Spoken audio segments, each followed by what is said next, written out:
ప్రభుత్వం కాంగ్రెస్ ప్రభుత్వం అని చెప్పుకోక తప్పదు. పేరు గొప్ప ఊరు దిబ్బ అన్నట్టు పేరుకేమో ప్రజాపాలన చేసేవేమో అన్ని అప్రజాస్వామిక పనులు అన్నట్టుగా ఇవాళ ఏకపక్షంగా పెద్దలు జగదీశ్వర్ రెడ్డి గారి గొంతు నొక్కడం అంటే ఇది జగదీశ్వర్ రెడ్డి గొంతు నొక్కడం కాదు, ఆయన ఒక్కడికి జరిగిన అవమానం కాదు.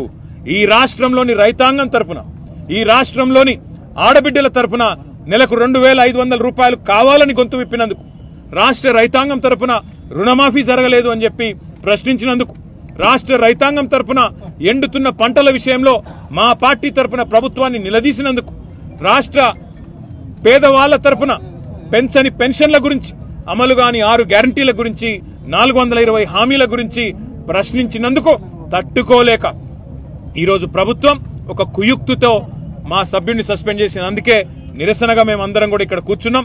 ఇవాళ వాళ్ళు అనుకుంటా ఉన్నారు కేవలం ఒక గొంతు నొక్కినంత మాత్రాన, శాసనసభలో మా పార్టీ యొక్క సభ్యుడి యొక్క ప్రసంగానికి అంతరాయం కలిగించినంత మాత్రాన ఏదో సాధిస్తామని చెప్పి వాళ్ళు భ్రమపడతా ఉన్నారు. కానీ రాష్ట్రంలోని ప్రజలు అన్ని గమనిస్తా ఉన్నారు.